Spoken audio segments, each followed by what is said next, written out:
पडी बाबा सगळे आपल्या घरी सोय रे. दिवाळीचा फराळ राहिला होता म्हणून दिवाळीचा फराळ करायला आपल्या घरी आले ते पाहुणे. सकाळी आपण झोपातून उठले की आपल्याला सोयरे भेटले आणि आल्या आपल्या ताईनं सुरू केले यांना फराळ द्यासाठी.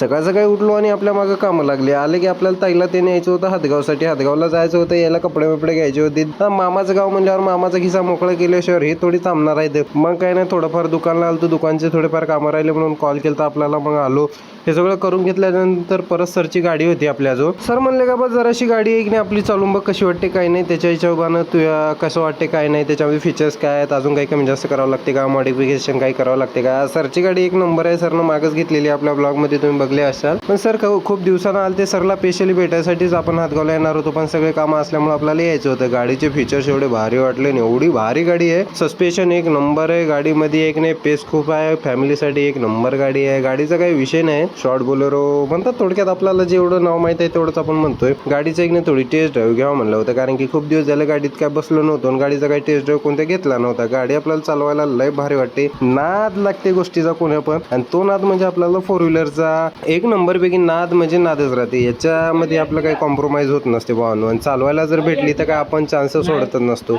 गाडी एवढे खड्ड्यामध्ये घाला, कोळशामध्ये पण घाला, गाडीचं खालचं सस्पेन्स एवढं भारी आहे का तुम्हाला ताणत नाही.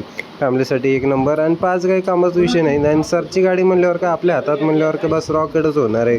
तरी बघा पुढे आपण कशी गाडी पळवतो. पण ते स्पीडवर जायचं का आपण काय दाखवू शकलो नाही. ते इथून येतोच आपल्याला ब्लॉग एंड करावा लागला होता इथून. त्यानंतर आपल्याला ताईला घेतल्याच्यानंतर आपल्याला जायचं होतं घरी जायचं नव्हतं, कारण की सगळं घेणं झालं तर ताईचं सगळी शॉपिंग सगळं होऊन गेलं ते. त्या हिशोबानं गावात गावात जायचं होतं का ताई ते निघाले होते काही दुसरे गावाकडे जाण्यासाठी. मग त्यांना वाट लावण्यासाठी आपण येऊन इथं डायरेक्टच बसलो. घरी काही गेलो नव्हतो, फार झोप येऊ लागली होती, पण काय करणार, यांना सोडायचं पण होतं. त्यानंतर आपल्या दिदीला बघलो, सगळं घेतल्याच्या नंतर मग आपल्याला घरापुढे सोयाबीन ते वाळू घातलं. कसा वाटला व्हिडिओ कमेंटमध्ये सांगा. जय महाराष्ट्र.